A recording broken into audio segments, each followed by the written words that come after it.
You smile when you want to scream. You say yes when every cell in your body says no.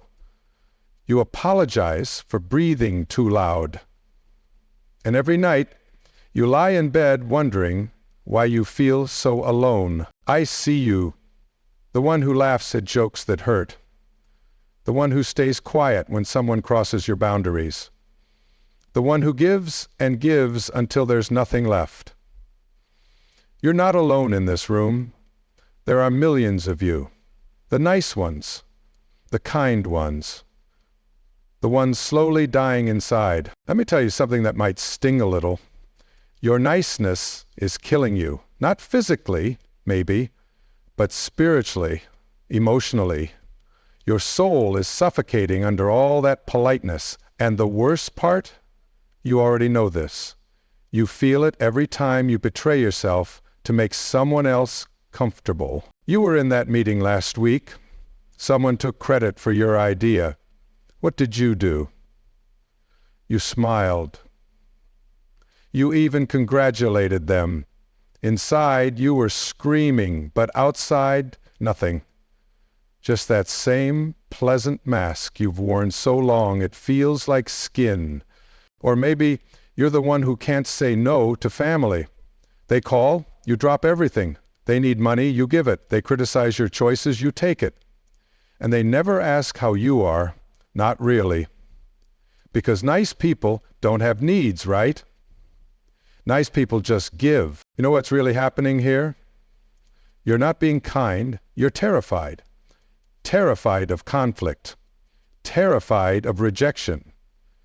Terrified that if people see the real you, the one with opinions and boundaries and needs, they'll leave. So you hide behind niceness, behind accommodation, behind that smile that never reaches your eyes. Think about your last relationship, the one that drained you. You gave everything. You understood their moods. You forgave their neglect. You made excuses for their behavior. They're going through a tough time, you said. But what about your tough time? Who was making excuses for you? Nobody. Because you never asked. Because nice people don't ask. They just hope someone will notice they're drowning. But here's the brutal truth. When you're always fine, always okay, always handling it, people believe you. They take you at your pleasant word. And you sink quietly, politely, alone. You learned this young, didn't you? Maybe your mom was stressed, so you became the easy child. Maybe your dad was angry, so you became invisible. Maybe your teacher praised you for never causing trouble. And somewhere in your little heart you decided, I'm lovable when I'm convenient. But convenience isn't love, it's not even like. It's just useful. And you've become everyone's useful tool. The one they call when they need something. The one they forget when they don't. You're not a person to them. You're a service, a function, a pleasant background noise. You want to know why you're lonely? Because nobody knows you. How could they? You've never shown them who you are. Every interaction is a performance. Every conversation is you managing their comfort. Every relationship is you shape-shifting into whatever they need. Where are you in all of that? Gone. Vanished. Erased. By your own hand. You feel it in your body, don't you? That tightness in your chest when you agree to something you hate. That knot in your stomach when you swallow your truth. That exhaustion that sleep doesn't fix. Your body is screaming what your mouth won't say. This isn't working, but you keep going. Another day, another performance. Another chance to make everyone happy except yourself. And the loneliness grows. Because you can't connect when you're not there. You can't be loved when you're hiding. You can't be seen when you're wearing a mask. Here's what really gets me. You attract the worst people, users, takers, emotional vampires, They smell your desperation for approval like blood in the water. They know you'll give. They know you won't fight back. They know you'll blame yourself when they hurt you. And you do, don't you? You blame yourself. Maybe I wasn't nice enough. Maybe I didn't try hard enough. Maybe if I just give a little more. Stop. Just stop. You can't nice someone into treating you well. You can't kindness someone into respecting you. You know that friend who only calls when they need something? You know why they keep calling? Because you keep answering. You taught them that your time, your energy, your life is less important than their convenience. You trained them to use you, and then you wonder why you feel empty, or that family member who guilt trips you every holiday. But family is everything, they say, while they criticize your job, your partner, your choices, while they make you feel small. Family isn't everything. Your peace is everything. Your sanity is everything. Your right to exist without apologizing is everything. You're reading this and feeling uncomfortable. Good. Discomfort means you're close to truth. And the truth is, you've abandoned yourself over and over, day after day, in 1,000 small ways. Every fake laugh, every suppressed opinion, every time you said, "It's fine," when it wasn't fine at all. You want to know the real tragedy? Underneath all that niceness, you're fascinating. You have thoughts that could change conversations, feelings that could deepen connections, dreams that could inspire, but nobody knows, because you've buried the best parts of yourself under please and thank you, and I'm sorry. You apologize constantly, don't you? Sorry for bothering you, sorry for having needs, sorry for existing. You've turned your whole life into one big apology. But what are you actually sorry for? For being human? For taking up space? For mattering? The people who truly care about you, and there are fewer than you think, they don't want your apologies. They want your truth. They want your messy, complicated, real self. But you keep giving them this polished, pleasant stranger, and then you wonder why you feel unknown. You're terrified of anger, your own and others, so you smile through disrespect. You laugh off hurt. You pretend everything's okay, but anger isn't your enemy. Anger is your bodyguard. It tells you when someone's crossing a line. It shows you where your boundaries should be, but you fired your bodyguard. You're defenseless, and predators know it. Think about yesterday. How many times did you betray yourself? That coworker who dumps their work on you, did you speak up? That partner who makes plans without asking, did you object? That stranger who cut in line, did you say something? Or did you just smile and take it? Again, you're probably thinking, but being nice is good. The world needs kindness. You're right. But you're not being kind. You're being a doormat. There's a difference. Kindness comes from strength. It's a choice. What you're doing comes from fear.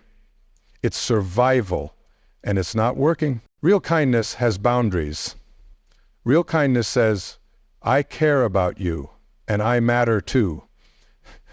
Real kindness can disappoint people. Real kindness knows that sometimes the most loving thing is to say no. But you don't know that kindness. You only know sacrifice.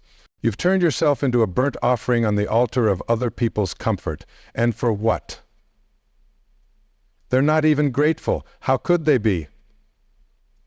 You've taught them that your giving costs nothing, that your well is endless, that you exist to serve.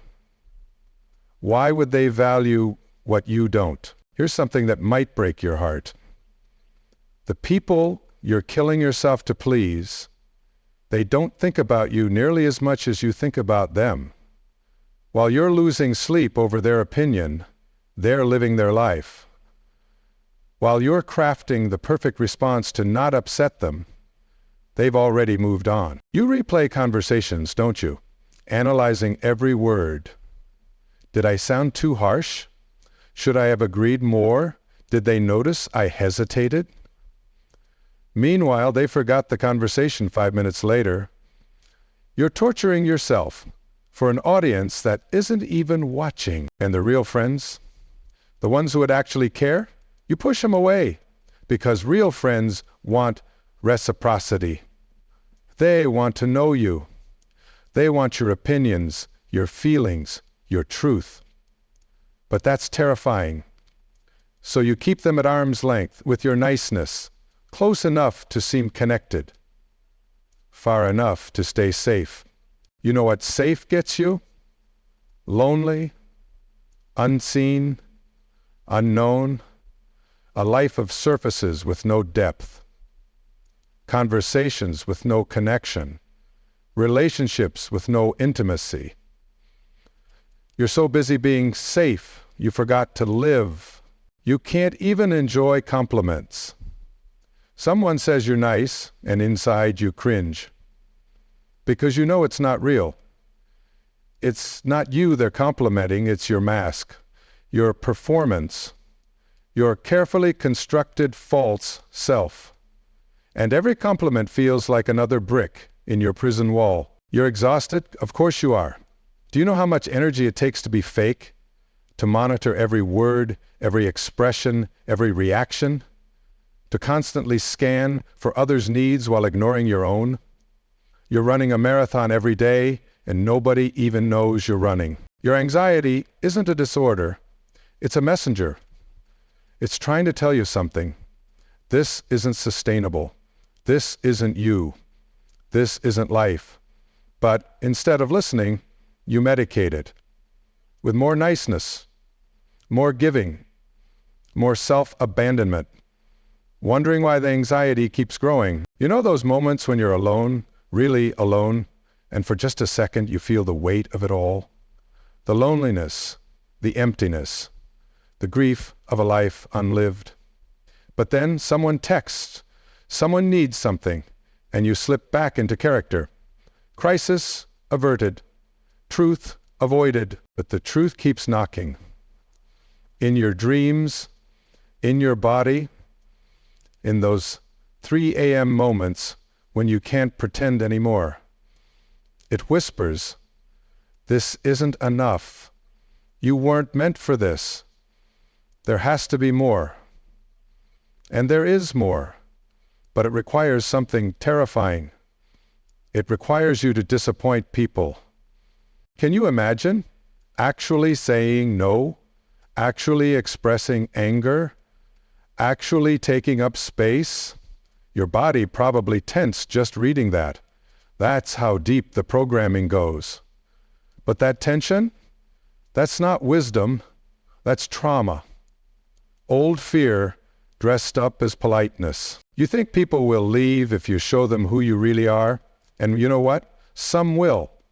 The users will definitely leave. The takers will find another supply. The people who benefited from your lack of boundaries will move on to easier targets. Good, let them. Because here's what you don't realize. Right now, you're surrounded by people who don't love you. They love what you do for them. They love how you make them feel. They love your usefulness. But you, the real you, they don't even know that person exists. So you're not really risking anything. You can't lose relationships you don't actually have. You can't be abandoned by people who never really saw you. The loneliness you fear if you stop being nice, you're already living it. At least if you're authentic and alone, you'll have yourself. And that's where it starts. With you. With deciding you matter. With choosing discomfort over self-betrayal. With risking other people's disappointment to avoid disappointing yourself. It's not selfish. It's necessary. It's the foundation everything real is built on. You want to practice? Start small. Tomorrow, say no to one thing. Just one. Feel the discomfort. Feel the guilt. Feel the fear. And do it anyway. Notice what happens. The world won't end. The person might be surprised. They might even be annoyed. So what? Their annoyance is not your emergency. Then try expressing one real opinion. Not a big one. Start easy. Actually, I don't like that restaurant. I disagree with that idea. That doesn't work for me. Watch what happens. Some people will engage. Some will dismiss you. Both responses tell you everything you need to know. Pay attention to your body. It knows. When something feels wrong, trust that feeling. When someone crosses a line, notice that tension. Your body has been trying to protect you all along. You just trained yourself not to listen. Time to start listening again. And grief. You need to grieve. All those years of self-abandonment, all those moments of choosing others over yourself, all that life you didn't live. Feel it. Cry about it. Get angry about it. You can't heal what you won't feel. And you have a lot to feel. This isn't about becoming mean. It's about becoming real. There's a kindness that comes from wholeness, a generosity that comes from fullness, a love that includes yourself in its circle. That's what's waiting for you on the other side of nice. But you have to choose it every day. Every interaction, every moment you want to slip back into that comfortable prison of pleasantness, you have to choose yourself. Choose truth. Choose the discomfort of authenticity over the familiar pain of pretense. The people who matter will adjust. They'll meet the real you and realize they like this version better. More interesting, more present, more alive. And the ones who don't adjust, they were never your people. They were just consumers of your performance. You know what real connection feels like? It's when someone sees your mess and stays. When you express a boundary and they respect it. When you share your truth and they share theirs back. It's not perfect. It's not always comfortable. But it's real. And real is what your soul is starving for. You've spent years building a prison of niceness, brick by pleasant brick, smile by fake smile, yes by reluctant yes. But prisons built by hand can be demolished the same way. One brick at a time, one truth at a time. The loneliness you're running from by being nice, it's nothing compared to the loneliness of never being known, of living your whole life as a ghost in your own story, of reaching the end and realizing nobody ever met you. Not really, because you never showed up. So show up, messy, imperfect, real, with opinions that might offend, with needs that might inconvenience, with feelings that might make others uncomfortable. Show up as you, all of you. The parts you've hidden, the parts you've shamed, the parts you've decided aren't lovable. Because here's the secret. Those parts, the ones you're so sure will drive people away, those are the parts that create connection. Your struggles, your fears, your anger, your needs. That's what makes you human. That's what lets others see themselves in you. That's where loneliness ends and life begins. You weren't born to be nice. You were born to be you. And you, the real you, not the performance, you are enough. More than enough. You're necessary. This world doesn't need another nice person. It needs you. Raw, real, revolutionary in your refusal to abandon yourself anymore. The time for nice is over. The time for real has come. And yes, it's scary. Yes, people will react. Yes, you'll make mistakes as you learn to be authentic. But anything is better than this. Slow death by politeness. Anything is better than drowning in your own silence. You know what you need to do? You've known all along. The question is, will you do it? Will you choose yourself? Will you risk disappointment for authenticity? Will you trade the false safety of nice for the real connection of truth? The choice is yours. It always has been. But now you're conscious. Now you can't pretend you don't know. Now every time you betray yourself, you'll feel it. That's not punishment. That's your soul calling you home. Back to yourself. Back to truth. Back to life. Stop smiling when you want to scream. Stop saying yes when you mean no. Stop apologizing for existing. Start living. Start mattering. Start being the person you've been hiding all these years. Because that person, that's who we're all waiting to meet. That's who you're waiting to become. The prison door is open. It's been open all along. You just have to walk through. One step, one truth, one real moment at a time. Your life is waiting. Your real life, where you're known, where you're seen, where you're finally, fully, unapologetically alive.